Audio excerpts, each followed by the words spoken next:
Assalamualaikum warahmatullahi wabarakatuh. Saya Dewi Lestari, mahasiswi Universitas Terbuka NIM 8601669943. Di sini saya akan melakukan kegiatan praktikum IPA di SD mengenai simbiosis.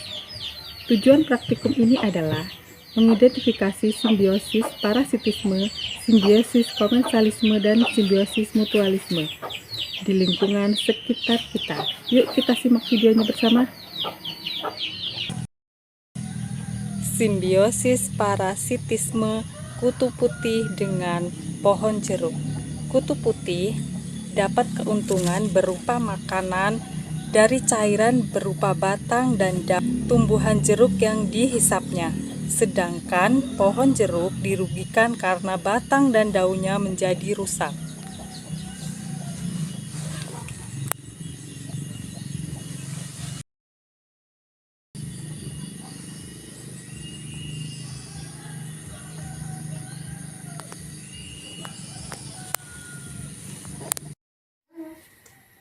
Simbiosis parasitisme antara nyamuk dan manusia adalah contoh klasik di mana nyamuk mendapat manfaat berupa darah manusia sebagai sumber makanan, sedangkan manusia dirugikan karena kehilangan darah dan berpotensi terinfeksi penyakit seperti malaria, demam berdarah, atau penyakit lainnya yang dibawa oleh nyamuk. Kutu kepala mendapatkan manfaat berupa makanan, darah manusia, dan tempat tinggal rambut manusia. Manusia sebagai inang dirugikan karena mengalami gejala seperti gatal-gatal, iritasi kulit, dan kehilangan darah. Simbiosis parasit terjadi ketika satu spesies mendapatkan manfaat dari spesies lain, sementara inangnya dirugikan. Dan yang selanjutnya, anggrek yang hidup menempel pada tanaman lain dapat dianggap sebagai contoh simbiosis komensalisme.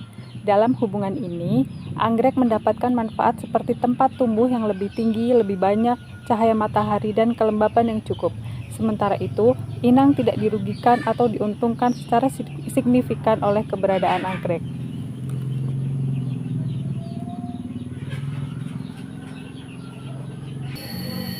Oke, contoh simbiosis komensalisme yang lainnya yaitu pohon daun sirih ini.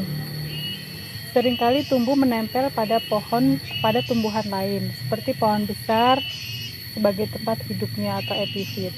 Dalam hubungan ini, pohon daun sirih mendapatkan manfaat berupa tempat hidup dan akses cahaya matahari yang lebih baik. Namun, pohon inang tidak terlalu terpengaruh secara signifikan baik positif maupun negatif. Hubungan seperti ini disebut komensalisme karena satu spesies mendapatkan manfaat sedangkan spesies lain tidak terpengaruh secara signifikan. Tanaman paku tanduk rusa masuk ke dalam simbiosis komensalisme karena ia menempel pada pohon kakao untuk mendapatkan cahaya matahari. Sementara pohon kakao tidak diuntungkan atau dirugikan oleh keberadaan paku tanduk rusa. Paku tanduk rusa mendapatkan manfaat dari tempat yang lebih tinggi untuk berfotosintesis, sedangkan pohon kakao tidak terganggu. Simbiosis mutualisme.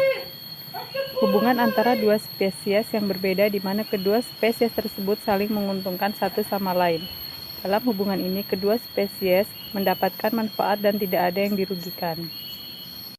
Contohnya adalah kupu-kupu dan bunga yang saling menguntungkan. Kupu-kupu mendapatkan makanan dari bunga berupa madu atau nektar, sedangkan bunga penyerbukan dari kupu-kupu.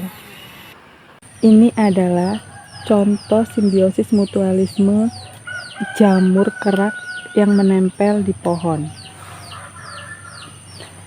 Simbiosis mutualisme pada lumut kerak adalah hubungan saling menguntungkan antara jamur dan ganggang atau alga hijau atau cyanobacteria. Jamur menyediakan perlindungan dan menyerap air serta mineral, sementara ganggang melakukan fotosintesis untuk menghasilkan makanan bagi keduanya.